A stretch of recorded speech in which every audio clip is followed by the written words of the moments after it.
저는 엘로디 로랑입니다. 파리의 거리에서 자란 18살 소녀죠. 제 이야기는 차가운 겨울 새벽 한 벤치 위에서 시작됩니다. 파리의 겨울 새벽, 차가운 벤치 위에서 눈을 떴습니다. 담요 한 장이 저를 감싸고 옆에는 술에 취해 골아떨어진 아빠가 있었죠. 이미 익숙해진 일상이었어요. 아빠의 거친 숨소리와 술 냄새, 그리고 차가운 아침 공기가 저를 반겨주는 하루의 시작이었습니다. 엄마는 기억 속에만 남아있어요. 어렴풋이 기억나는 따뜻한 품과 달콤한 자장가, 그리고 희미한 웃음소리가 전부입니다. 엄마가 떠난 후 아빠는 완전히 달라졌죠. 일을 그만두고 술에 의지하기 시작했습니다. 거리가 우리의 집이 되었고 벤치가 우리의 침대가 되었어요. 사람들의 시선이 느껴질 때마다 고개를 숙였습니다. 가엾은 아이, 불쌍한 아이, 그런 시선들이 저를 따라다니며 상처를 냈어요. 하지만 그런 시선도 점차 익숙해졌죠. 거리의 법칙을 빠르게 배웠습니다. 아빠가 구걸할 때는 옆에서 가련한 표정을 지어야 했고, 사람들이 많은 곳에서는 조용히 웅크리고 있어야 했어요. 아침마다 아빠는 배고프냐고 물으시곤 했습니다. 오늘은 빵집 앞에서 한번 해볼까 하고 제안하시던 모습이 아직도 선명해요. 배고픔은 이미 친구가 되었죠. 가끔은 친절한 빵집 아저씨가 남은 빵을 주시기도 했지만 대부분은 동정의 눈빛만 돌아왔습니다. 저는 그저 고개를 끄덕이고 아빠의 뒤를 따랐어요. 파리의 거리는 화려했습니다. 에펠탑이 보이는 세느강 주변, 관광객들로 북적이는 노트르담 성당, 그리고 밤이면 더욱 반짝이는 샹젤리제 거리. 하지만 그 화려함 속에서 저는 그림자처럼 살았어요. 관광객들의 카메라에 찍히지 않도록, 경찰의 눈에 띄지 않도록 늘 조심했죠. 거리의 소리가 저의 자장가였습니다. 자동차 경적 소리, 사람들의 웃음소리, 때론 싸움 소리까지 이 모든 것이 제 일상이었어요. 학교는 다니지 못했지만 거리가 저의 학교였죠. 살아남는 법, 배고픔을 참는 법, 그리고 보이지 않는 법을 배웠습니다. 아빠는 술에 취했을 때면 제게 이야기하셨어요. 저도 크면 이런 삶에서 벗어날 수 있을 거라고, 엄마처럼 예쁘고 똑똑하니까 가능하다고 말씀하셨죠. 하지만 저는 그저 희미한 미소로 답할 뿐이었습니다. 내일이 오늘과 다를 거라는 희망은 점점 희미해졌어요. 하지만 그럴수록 꿈은 더 단단해졌습니다. 언젠가는 이 거리에서 벗어나 따뜻한 집에서 살게 될 거라는 작은 꿈이 저를 지켜주었죠. 12살이 되던 해, 제 인생은 또 다른 방향으로 흘러갔습니다. 거리에서 만난 줄리앙이라는 소년이 저에게 다가왔어요. 줄리앙은 저보다 3살 많은 소년으로 거리의 아이들 사이에서는 이미 유명한 존재였죠. 그는 소매치기 조직의 일원이었습니다. 처음 줄리앙이 돈을 벌고 배고프지 않게 살 수 있다고 제안했을 때 망설였어요.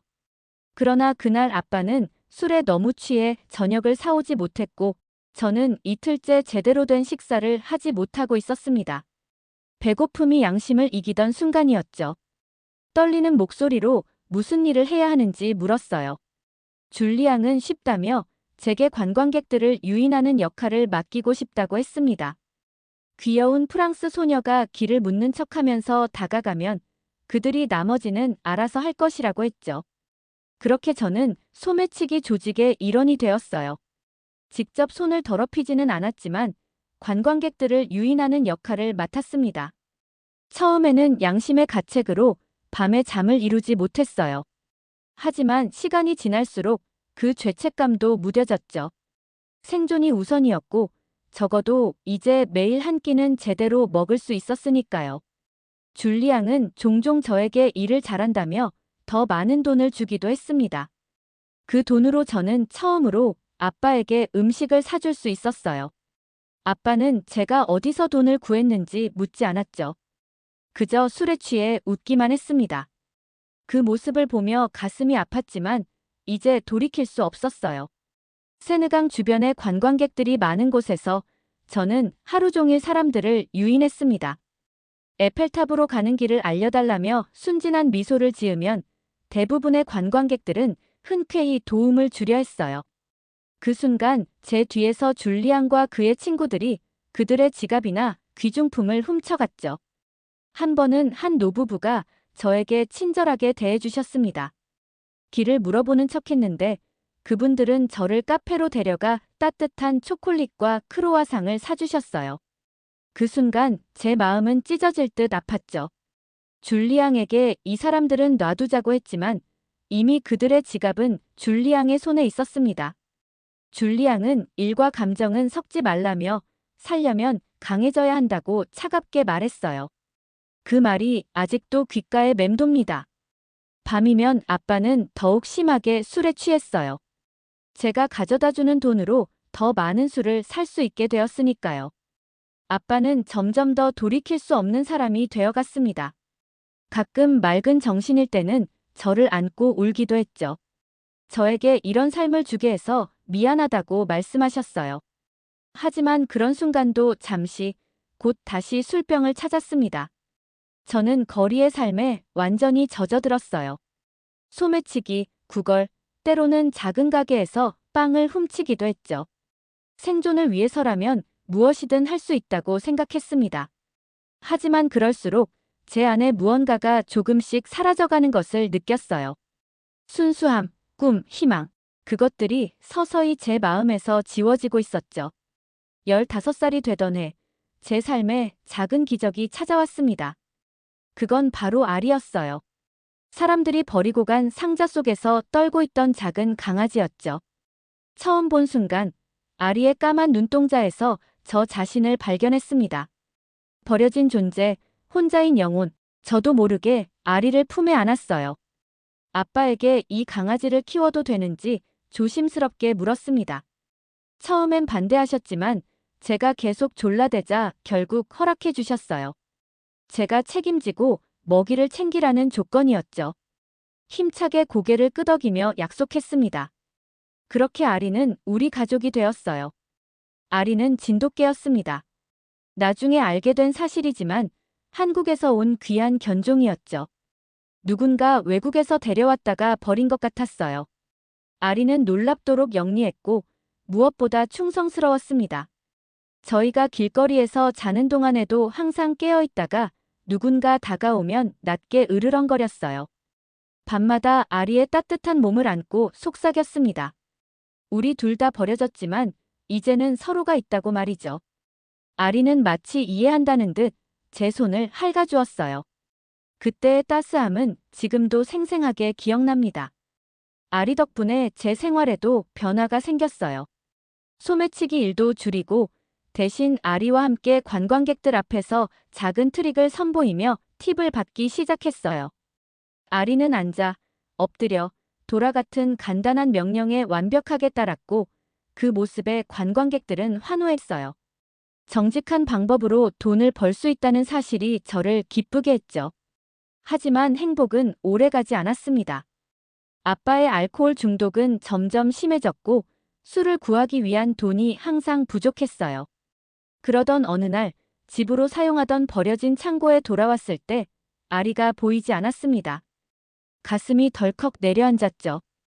아빠에게 아리가 어디 갔는지 다급하게 물었어요. 취한 눈으로 저를 바라보며 아빠는 중얼거렸습니다. 그 개가 한국에서 왔다며 순한 놈이니까 금방 누가 데려갈 거라고 말이죠. 그 말에 머리가 하얘졌어요. 아빠가 아리를 팔았다는 사실을 깨달았을 때 분노와 배신감, 그리고 상실감이 한꺼번에 밀려왔습니다. 아리는 단순한 강아지가 아니었어요. 제 유일한 친구이자 가족이었죠. 눈물을 쏟으며 거리로 뛰쳐나왔습니다. 밤새도록 파리의 거리를 헤매며 아리를 찾았어요. 아리야, 어디 있니 하고 목이 쉬도록 외쳤지만 아리는 돌아오지 않았습니다. 그날 밤 차가운 비가 내렸고 저는 빗속에서 울음을 삼켰어요. 일주일 후 아빠는 과음으로 쓰러져 병원에 실려갔습니다. 하지만 이미 너무 늦었어요. 간 기능이 완전히 망가진 상태였고 아빠는 제 손을 잡은 채 마지막 숨을 내쉬었습니다. 미안하다는 말이 아빠의 마지막 말이었죠. 18살, 저는 이제 세상에 완전히 혼자가 되었습니다. 아빠도, 아리도 없는 삶, 앞으로 어떻게 살아야 할지 막막했어요. 하지만 슬퍼할 시간도 없었죠. 생존해야 했으니까요. 겨울이 다시 찾아왔습니다. 아빠가 떠난 지 몇 달이 지났지만 여전히 저는 거리를 떠돌고 있었어요. 줄리안과의 소매치기 일도 그만두었죠. 이제는 혼자였기에 그런 위험한 일을 계속하기 어려웠습니다. 대신 작은 카페에서 설거지를 하거나 길거리에서 관광객들의 짐을 들어주는 일로 근근히 끼니를 이었어요. 그날도 춥고 배고픈 하루였습니다. 마트 앞에 웅크리고 앉아 지나가는 사람들에게 작은 도움을 청했어요. 대부분은 무시하고 지나갔지만 가끔 친절한 영혼들이 동전이나 빵을 건네주곤 했죠. 손이 얼어붙는 것 같았습니다. 장갑 없이 몇 시간을 그렇게 있었더니 손가락이 감각을 잃어가고 있었어요. 그때 누군가 제게 괜찮은지 물었습니다. 고개를 들어보니 30 후반으로 보이는 한국인 부부가 저를 걱정스럽게 바라보고 있었어요. 남자는 따뜻한 커피 한 잔을 내밀었고 여자는 무언가를 안고 있었습니다. 누군가의 진심 어린 걱정에 갑자기 눈물이 나올 것 같았어요. 떨리는 목소리로 감사하다고 말씀드렸죠. 그런데 그때였습니다. 여자가 안고 있던 것이 움직였고 그 속에서 까만 눈동자 하나가 저를 바라보았어요. 심장이 멈추는 듯 했습니다. 아리였어요. 제 아리. 믿을 수 없었죠. 저도 모르게 아리의 이름을 불렀습니다. 여자는 놀란 눈으로 저를 보며 이 아이를 아느냐고 물었어요. 몇 달 전에 구조했다고 주인을 찾아보려 했지만 쉽지 않았다고 했습니다. 저도 모르게 벌떡 일어났어요. 아리도 저를 알아봤는지 크게 짖으며 몸부림치기 시작했습니다. 여자의 품에서 뛰쳐나온 아리는 곧장 제게로 달려와 저의 얼굴을 핥기 시작했어요. 그 순간 참았던 눈물이 폭포수처럼 쏟아졌죠. 아리를 꼭 안으며 정말 너였구나 하고 흐느꼈습니다. 시간이 멈춘 것 같았어요. 제 유일한 가족을 다시 만난 기적의 순간이었죠. 한국인 부부는 깜짝 놀라 저희를 지켜보았습니다. 제가 진정된 후 그들은 저를 근처 카페로 데려갔어요. 따뜻한 음식과 음료를 주문해 주셨죠. 처음으로 낯선 이들에게 제 이야기를 털어놓았습니다. 아빠와의 생활, 아리와의 만남, 그리고 아리를 잃고 아빠마저 잃은 이야기를요. 그들은 자신들을 김민수와 박지연이라고 소개했습니다. 한국에서 왔다고 했죠. 그들도 딸을 잃었다고 했어요. 교통사고로 딸을 잃은 후 파리로 이사 왔다고 했습니다. 새 시작을 하기 위해서라고 했어요. 박지연 씨는 슬픈 미소를 지으며 말을 이었습니다. 아리를 만난 건 정말 우연이었다고 했어요. 술에 취한 남자가 노숙자들에게 팔려고 했는데 그들이 데려왔다고 했죠. 그런데 이렇게 진짜 주인을 만나게 될 줄은 정말 몰랐다고 했습니다. 그들의 이야기를 들으며 가슴이 아팠어요. 저 역시 상실을 경험했지만 그들은 자신들의 아이를 잃었습니다. 그 고통이 얼마나 클지 상상도 할 수 없었죠. 박지연 씨가 조심스럽게 제안했어요. 오늘 밤 그들의 집에서 지내보는 게 어떻겠냐고 했습니다. 따뜻한 잠자리와 식사를 대접하고 싶다고 했어요. 처음엔 망설였죠. 낯선 사람들을 경계하는 것은 거리에서 배운 첫 번째 교훈이었으니까요. 하지만 아리가 그들과 함께 있었다는 사실, 그리고 그들의 눈빛에서 느껴지는 진심이 저를 안심시켰습니다. 정말 감사하다고 말씀드렸어요. 그날 밤 처음으로 제대로 된 침대에서 잠들었습니다. 아리는 제 곁에 꼭 붙어 누웠고 창밖으로는 파리의 불빛이 반짝였어요. 오랜만에 느껴보는 안전함과 따뜻함에 가슴이 뭉클했습니다. 김민수 씨와 박지연 씨의 집에서 지내기 시작한 지 일주일이 지났습니다. 그들은 저에게 계속 머물러도 좋다고 했어요. 처음엔 부담스러웠지만 그들의 진심 어린 배려에 조금씩 마음을 열게 되었죠. 박지연 씨는 매일 아침 따뜻한 식사를 차려주었고 김민수 씨는 저에게 한국어 몇 마디를 가르쳐 주기도 했습니다. 서툰 발음으로 안녕하세요. 감사합니다. 맛있어요. 같은 말을 따라 말할 때마다 그들은 환하게 웃어주었어요. 그 웃음이 저를 행복하게 했습니다. 어느 날 아침, 김민수 씨가 아리와 함께 산책을 해보는 게 어떻겠냐고 제안했어요. 망설임 없이 동의했습니다. 아리와 함께하는 첫 산책이라니 기대가 되었죠. 아리는 제가 목줄을 가져오자 신나게 꼬리를 흔들었습니다. 그 모습이 너무 귀여워서 절로 미소가 지어졌어요. 공원으로 향하는 길, 아리는 마치 안내자처럼 앞장섰죠. 평소와 다른 길로 저를 이끄는 아리가 신기했습니다. 어디 가는 거냐고 물었지만 아리는 계속 앞으로 나아갔어요. 결국 도착한 곳은 작은 광장이었습니다. 그곳에는 한 남자가 기타를 치고 있었어요. 서른 즈음으로 보이는 그 남자의 음악은 묘하게 저를 끌어당겼죠.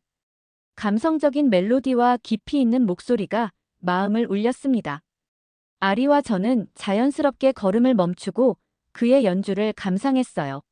노래가 끝나고 사람들이 하나둘 떠나갔습니다. 그때 아리가 갑자기 그 남자에게 달려갔어요. 당황해서 뒤쫓았지만 남자는 웃으며 아리를 반겨주었죠. 저에게 이 친구가 매일 자신의 공연을 듣곤 했다며 주인이냐고 물었습니다. 잠시 헤어졌다가 최근에 다시 만났다고 어색하게 답했어요. 남자는 그 사이에 아리가 자신의 열렬한 팬이 되었나 보다며 유쾌하게 웃었습니다.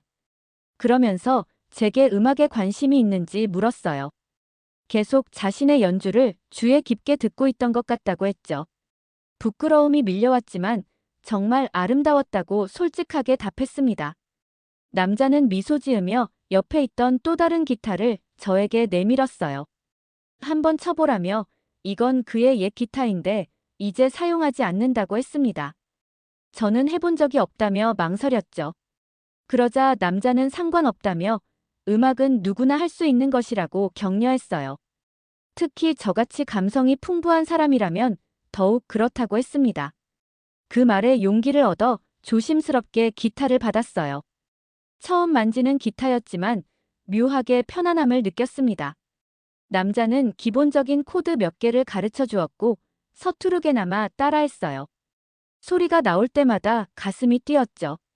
이런 느낌은 처음이었습니다. 이어서 남자가 노래도 같이 해보자고 제안했어요. 간단한 멜로디라고 했죠. 망설였지만 도전해보기로 했습니다. 남자가 불러주는 멜로디를 따라 부르기 시작했어요. 처음에는 소심하게 시작했지만 점점 목소리에 자신감이 실렸죠. 노래 속에서 저는 자유를 느꼈습니다. 거리에서의 고통, 상실의 아픔, 모든 것이 음악 속에 녹아들었어요. 노래가 끝나자 주변에 모여든 사람들이 박수를 쳤습니다. 깜짝 놀랐어요. 언제 사람들이 모였는지도 몰랐죠. 얼굴이 붉어졌지만 동시에 말로 표현할 수 없는 기쁨이 밀려왔습니다. 지나가던 노인이 제게 말했어요. 저의 노래는 마음에서 온다고, 그게 진짜 음악이라고 했죠. 그 말이 가슴 깊이 와닿았습니다. 그날 남자는 저에게 그 기타를 선물했어요. 헤어지기 전에 그의 이름을 물었습니다. 토마스라고 했죠. 저도 제 이름이 엘로디라고 말했습니다. 그 순간 이것이 새로운 시작일지도 모른다는 생각이 들었어요. 집으로 돌아가는 길, 손에 든 기타가 무겁지 않았습니다. 오히려 새로운 희망의 무게처럼 느껴졌어요. 아리는 제 옆에서 즐겁게 걸었고 저는 처음으로 미래에 대한 기대감을 품었죠. 토마스에게 받은 기타는 제 삶을 완전히 바꿔놓았습니다. 매일 아침 일어나면 가장 먼저 기타를 집어들었어요. 손가락이 아프고 물집이 생길 때까지 연습했지만 그 고통조차 달콤하게 느껴졌죠. 김민수 씨와 박지연 씨는 제 열정을 응원해 주셨습니다. 작은 방 하나를 저에게 내어주시고 그곳에서 마음껏 연습할 수 있게 해주셨어요. 박지연 씨는 제 노래를 들을 때마다 가슴이 따뜻해진다고 말씀하셨죠. 그 말에 더욱 열심히 연습했습니다. 한 달 후 용기를 내어 토마스가 연주하던 광장에 나갔어요. 떨리는 손으로 기타를 치며 노래를 부르기 시작했습니다. 처음에는 몇 명만 발걸음을 멈추었지만 점차 사람들이 모여들었어요. 프랑스 샹송을 부르며 제 이야기를 노래에 담았죠. 거리에서의 삶, 상실의 아픔, 그리고 새로운 희망까지. 그날의 버스킹이 끝나고 모자에 담긴 동전들을 보며 믿기지 않았습니다. 처음으로 제 음악으로 번 돈이었어요. 그 순간 깨달았죠. 이것이 제가 정말 하고 싶은 일이라는 것을. 김민수 씨가 박수를 치며 다가왔습니다. 그분들이 몰래 와서 지켜보고 계셨던 거였어요. 부끄러움과 기쁨이 동시에 밀려왔습니다. 그 후로 매일 광장에서 노래했어요. 날이 갈수록 실력이 늘고 듣는 사람들도 많아졌죠. 아리도 항상 제 곁에 있었습니다. 사람들은 기타를 치는 프랑스 소녀와 그 옆에서 조용히 앉아있는 진돗개의 모습을 좋아했어요.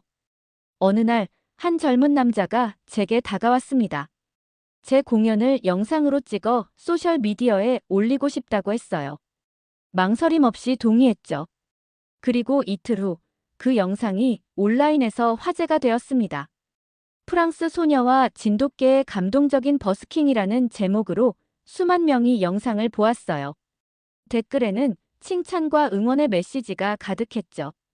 그러던 중 김민수 씨와 박지연 씨가 특별한 제안을 하셨습니다. 그들이 한국 민요를 가르쳐주면 제가 프랑스어로 번역해서 불러보는 게 어떻겠냐고 했어요. 제 목소리와 잘 어울릴 것 같다고 했죠. 호기심이 생겼습니다. 한국 민요라니 듣기만 해도 낯설었지만 도전해보고 싶었어요.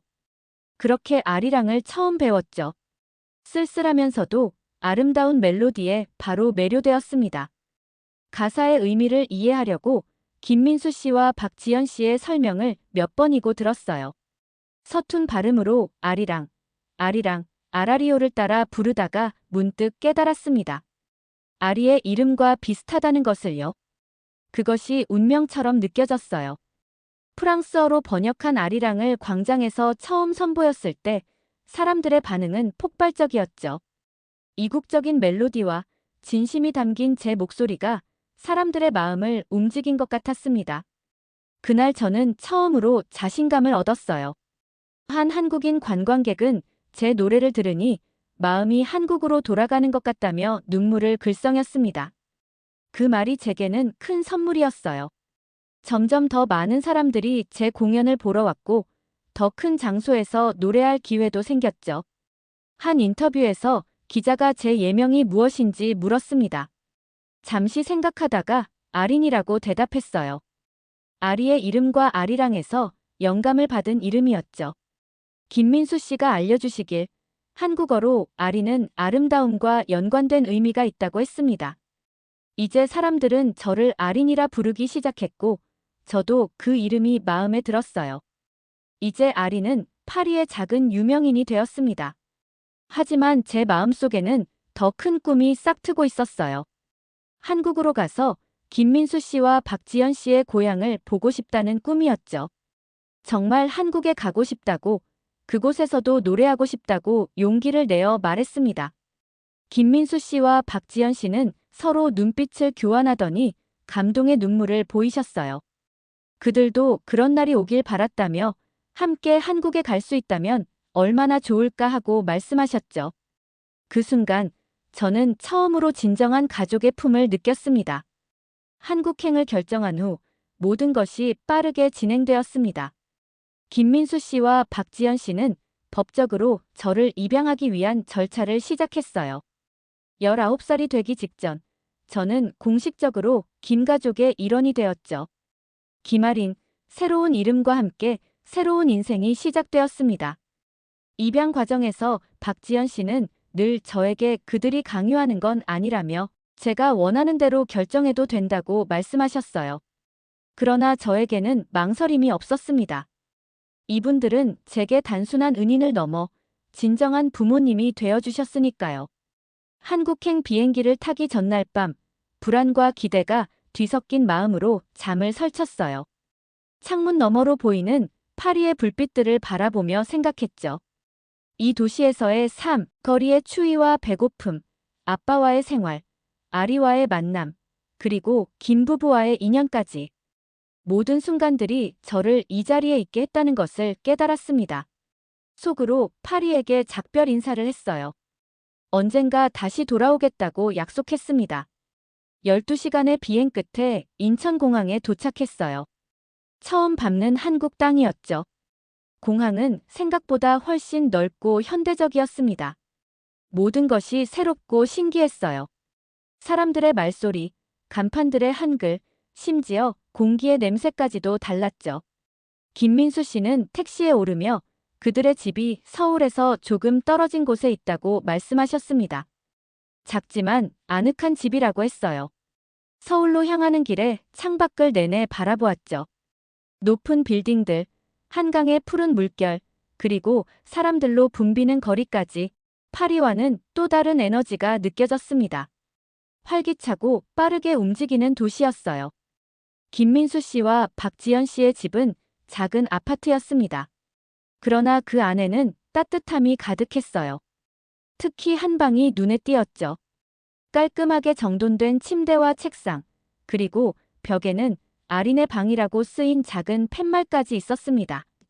감격스러워 이게 다 제 방인지 물었어요. 박지연 씨는 환하게 웃으며 그렇다고 답했습니다. 그들이 한국에 오기 몇 달 전부터 준비했다고 했어요. 처음으로 제 이름이 적힌 공간, 제 것이라고 부를 수 있는 방이 생겼다는 사실에 눈물이 났죠.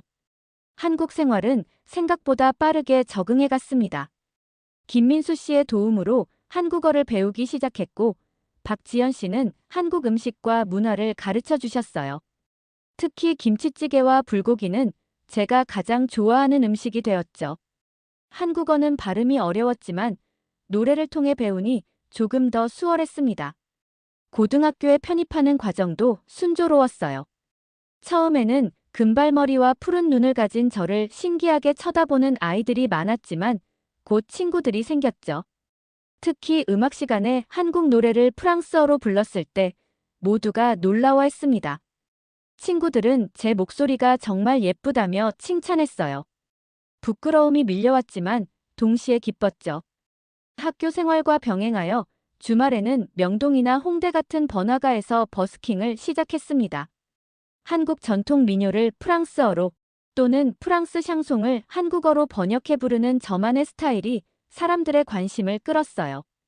아리도 항상 제 곁에 있었죠. 초반에는 몇몇 사람들이 제 버스킹을 문화도용이라고 비난하기도 했지만 저는 굴하지 않았습니다. 인터뷰에서 당당하게 말했어요. 이것은 두 나라가 제게 준 선물이자 제가 돌려드릴 방식이라고 했죠. 저에게 음악은 국경이 없는 언어였으니까요. 어느 날 한 음반 프로듀서가 제게 접근했습니다. 제게 정말 독특한 색깔이 있다며 앨범을 내보는 게 어떻겠냐고 제안했어요. 그렇게 저의 첫 미니 앨범 2개의 고향이 세상에 나왔죠. 한국과 프랑스, 두 나라의 음악적 요소를 담은 앨범이었습니다.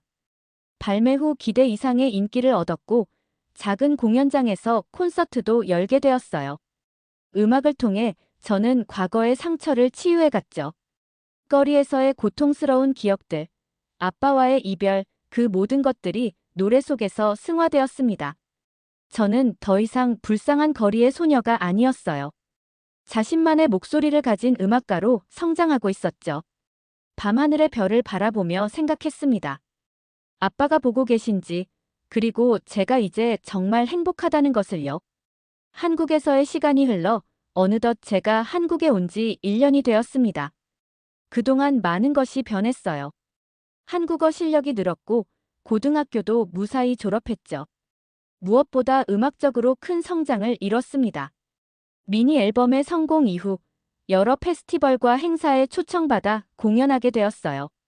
제 이야기가 알려지면서 거리의 소녀에서 음악가로라는 타이틀로 방송에도 출연했습니다. 그러나 가장 큰 변화는 제 마음속에서 일어났어요. 이제는 과거를 떠올려도 아프기보다는 감사함이 먼저 느껴졌죠. 모든 순간이 저를 지금 이 자리에 있게 했으니까요. 파리의 거리, 아빠와의 기억, 아리와의 만남, 그리고 김민수 씨와 박지연 씨를 만난 기적까지 모든 것이 연결되어 있었습니다. 아침 식사 시간에 김민수 씨가 오늘은 특별한 날이라며 명동에서 큰 공연을 하게 됐다고 물으셨어요. 조금 긴장되지만 기대된다고 대답하며 미소 지었습니다. 박지연 씨는 제 손을 꼭 잡으며 자신들의 딸이 정말 자랑스럽다고 하셨죠. 딸이라는 단어가 여전히 가슴을 따뜻하게 했습니다. 명동 거리의 특설 무대는 생각보다 훨씬 컸어요. 수백 명의 관객이 모여 있었고 앞쪽에는 기자들도 여럿 보였죠. 대기실에서 준비하는 동안 아리가 제 옆에 조용히 앉아 있었습니다. 여전히 제 가장 충실한 친구였어요. 공연 스태프가 많이 긴장되냐고 물었을 때 괜찮다고 답했습니다. 제 인생에서 가장 중요한 무대가 될 것 같다고 확신을 담아 대답했어요. 무대에 오르자 환호성이 들려왔죠. 스포트라이트가 저를 비추었고 아리도 제 옆에 앉았습니다. 깊게 숨을 들이마시고 관객들을 바라보았어요. 이 모든 여정이 제 마음속에 스쳐 지나갔습니다. 한국어로 인사를 했습니다. 제 이름이 김아린이라고 오늘 이 자리에 서게 되어 정말 감사하다고 말했어요. 마지막 곡으로 고향의 봄을 부르겠다고 했죠. 한국의 아름다운 동요를 프랑스어로 번역해 부르겠다며 이 노래는 저에게 두 개의 고향을 선물해 주신 김민수 씨와 박지연 씨께 바친다고 했습니다. 기타 선율을 시작하며 눈을 감고 노래의 모든 감정을 담았어요. 프랑스어로 부르는 고향의 봄은 묘한 감동을 자아냈죠. 관객들은 조용히 귀 기울였고 무대 뒤에서는 김민수 씨와 박지연 씨가 지켜보고 계셨습니다. 파릇파릇 봄바람에 나붓기는 버들잎은 프랑스어 가사지만 한국의 정서가 그대로 담긴 노래였어요. 노래를 부르며 생각했습니다. 어떻게 이런 기적이 일어났을까? 파리의 차가운 거리에서 추위에 떨던 제가 이제는 따뜻한 가족 속에서 꿈을 이루고 있다니. 우리 선생님 귀염둥이 강아지도 봄을 아네. 마지막 가사를 부를 때 아리를 바라보며 미소 지었어요. 아리는 마치 이해한다는 듯 눈을 반짝였죠. 노래가 끝나자 객석에서는 뜨거운 박수가 터져 나왔고 몇몇 분들은 눈물을 닦으셨습니다. 무대에서 내려와 김민수 씨와 박지연 씨를 꼭 안았어요.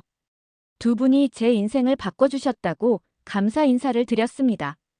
김민수 씨는 떨리는 목소리로 오히려 제가 그들의 인생을 바꿔준 거라고, 그들에게 다시 웃음을 가져다 준 건 저였다고 말씀하셨어요. 그날 밤 집으로 돌아오는 차 안에서 창밖을 바라보았습니다. 서울의 밤은 파리와는 다르게 빛났지만 두 도시 모두 제 마음속에 특별한 자리를 차지하고 있었어요. 한 도시는 제가 태어나고 자란 곳이었고 다른 도시는 제가 다시 태어난 곳이었으니까요. 이제 저는 김아린, 한국과 프랑스의 문화를 노래하는 음악가입니다. 거리의 아픔을 이겨내고 새로운 가족을 만나 꿈을 이루어가고 있어요. 아리는 여전히 제 곁에서 함께하고 김민수 씨와 박지연 씨는 변함없는 사랑으로 저를 지켜봐 주십니다. 잠들기 전 아리의 부드러운 털을 쓰다듬으며 중얼거렸죠. 인생은 참 신기하다고, 가장 어두운 밤이 지나면 결국 아침이 오는 것처럼 말입니다. 창밖으로 보이는 별들이 더 밝게 빛나는 것 같았어요. 오늘의 공연 그리고 앞으로의 여정을 생각하니 설렘이 밀려왔습니다. 이제는 과거에 얽매이지 않고 현재를 온전히 즐기며 미래를 향해 나아갈 수 있다는 확신이 들었어요. 박지연 씨가 항상 말씀하셨죠. 우리는 우리가 지나온 길로 만들어진 사람이라고요. 저는 이제 제 과거의 모든 순간들, 좋은 기억도 나쁜 기억도 모두 소중하게 간직하고 싶습니다. 그리고 그것들을 음악으로 승화시켜 세상과 나누고 싶어요.